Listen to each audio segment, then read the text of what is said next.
Let's pick up where we left off in Ottawa. It was a 1-1 draw there. Forge now have a 5-point lead. They're the favorites to go on and win the Canadian Premier League Shield as the regular season winners after a 3-1 victory over Vancouver. 1-1, another draw for Valor in Halifax. Good, but just not quite good enough. And Cavalry kicked off the weekend on Friday night with a 2-0 away win over York United.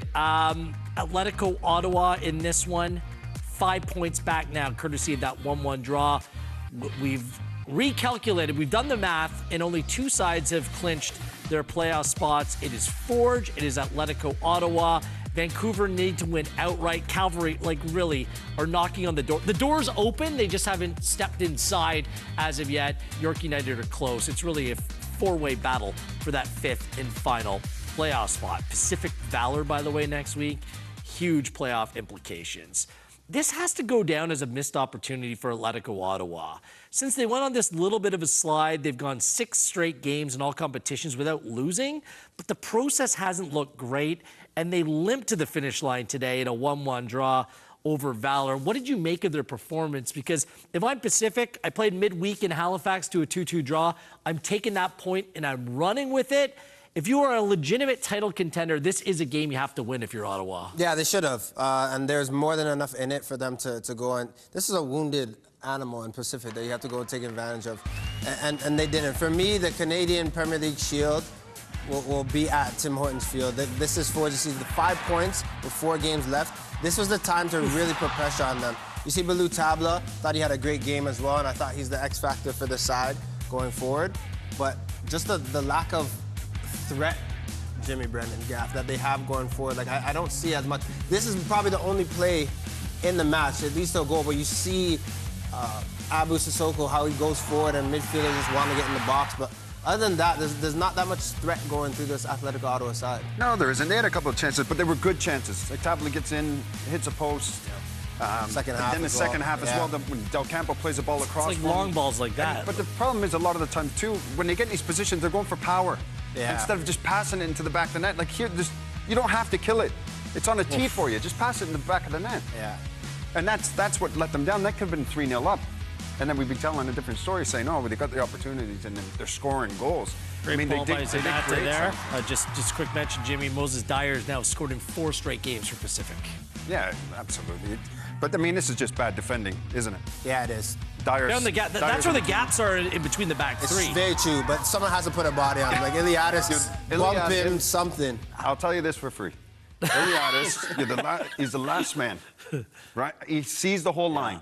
Just step towards Dyer. Yeah. Just mark him. Yeah. There's nobody else around you. Yeah. Just go mark him, and then that doesn't happen. I'm with you, but that's where you can find the gaps in that back three. They need to communicate much better. Didn't execute that way. The thing for me that just continues to hold true with Atletico Ottawa, their chances largely were all created just by hitting the ball forward and hoping some really talented attacking players can get on it and create something. When I'm looking in their build, it goes backwards, sideways, backwards, sideways, backwards.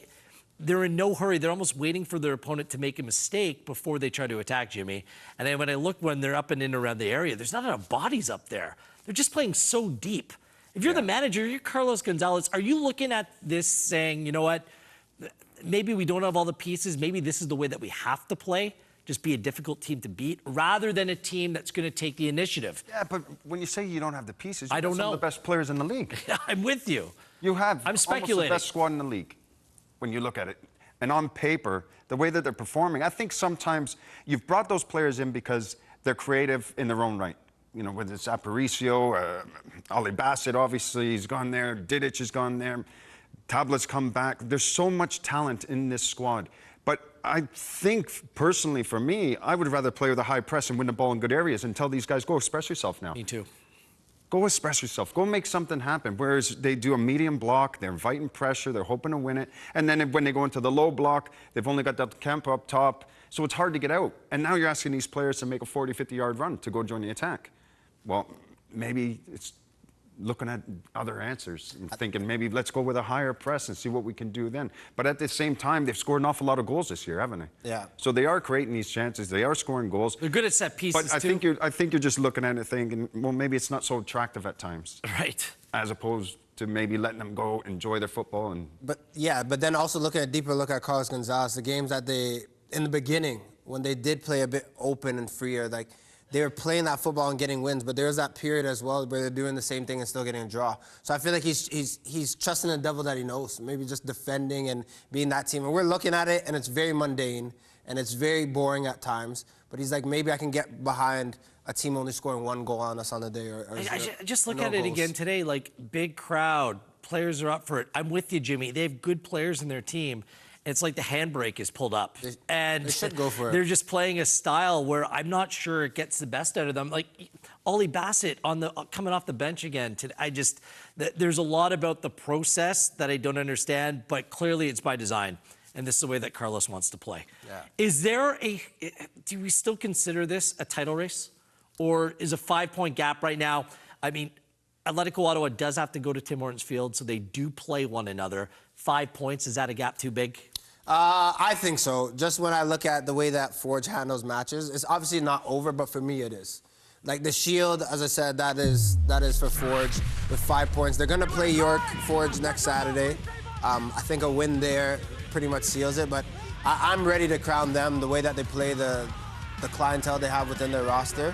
This is their season to lose. It was the ultimate bounce-back game for Forge and predictable after losing 3-0 at Halifax to go to Vancouver and win by a score of 3-1 here in this one. Badibanga with another goal. Nice little... See, that's what you're talking about, Jimmy. Just put it on target, right? That's it. Well done, Don't quality. Need to kill it. Yeah. Nicholas Jensen scores again. I mean, he's getting better as the season goes on. And Forge, by virtue of this victory, have now clinched a home playoff date. Good to see TJ Tahid. I haven't seen Tahid nearly enough this season. Yeah. I wish that Goppy had relied upon some of the younger players a little bit more. Now Vancouver, you're like looking at their schedule and what they've gone through. Like, where's the next win coming I think that's from? got to be a regret for him, for sure. It has to be. You have all these young, good players out there, and they just haven't seen enough of the field. But Forge, once again, it's like you play a season, who's going to beat Forge? That's what it comes down to, because Forge continue to be the standard bearers. They're a good side. There's no doubt about it. I mean, I was calling a game against when they played Halifax, and they were just lethargic, tired. And look, throughout a season, you're going to get those types of games. Yeah.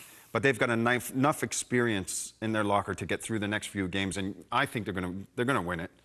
And it's up to them to lose it now because they have so much experience. They've been there, they've seen it, they've done it. They know how to handle themselves. They know how to get results. They know how to get the job done.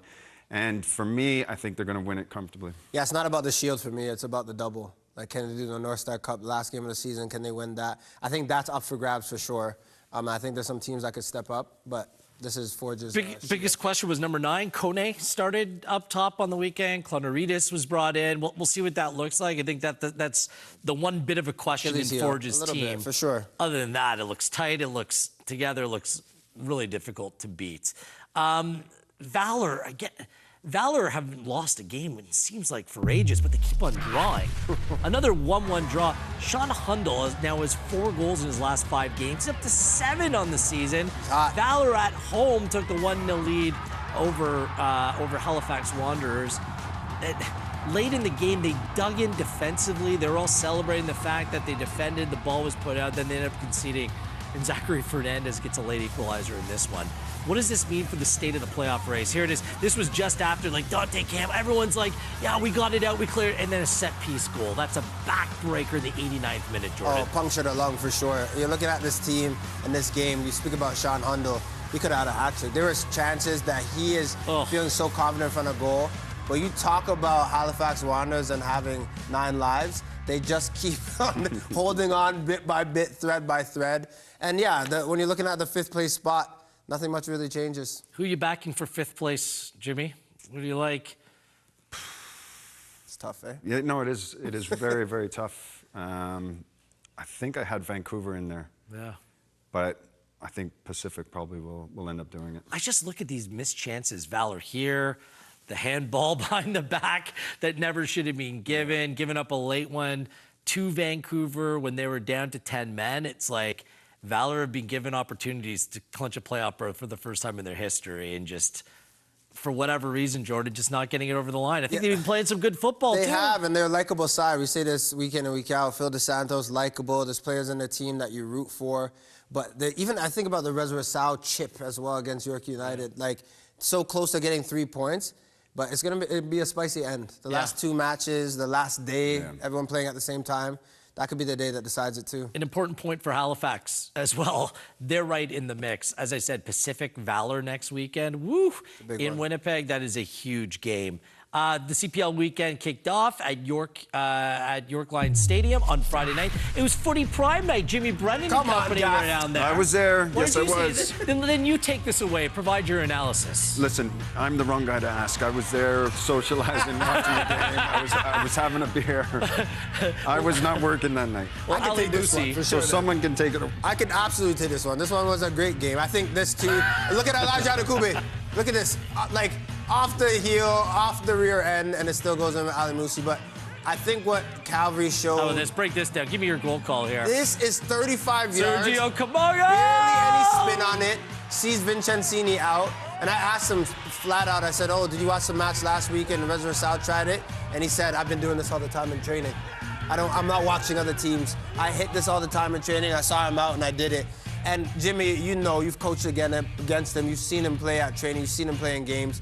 There's a guy who has the technical ability to hit that 5 times out of 5 times. Yeah, Camargo does. Absolutely, he does. You would have done that, but not right foot. Left foot, you would have. Never with my right foot. Left foot, yes. Outside of the foot, left. Top bins. I've seen him do it on set pieces, Jimmy. Come on. In Columbus. I've seen you hit them well. You went through the an important road. win for Cavalry. Like, it seems like it's starting to come together. Ali Musi's playing at an extremely high level, maybe in the best form of anyone in the Canadian Premier League. But to win that game and push towards home playoff dates, that's the goal right now for Cavalry, because they know they can beat anyone in this league when they play at home. So a good week, another great week in the Canadian Premier League. For the first time ever in the Canadian Premier League, all 4 games on the final match day are going to be played at the exact same time. It's called The Outcome. It's presented by TonyBet. October 19th, all games kick off 4 p.m. Eastern Time, 1 p.m. Pacific, and we're hoping maybe a title might be on the line. Certainly a playoff spot, playoff positioning, all to play for. It's The Outcome in the Canadian Premier League right here on OneSoccer. The TELUS Canadian Championship, the final goes Wednesday night. We'll tee things up. Will it be Vancouver on the three-peat, or will Toronto FC win their first Canadian Championship since 2020?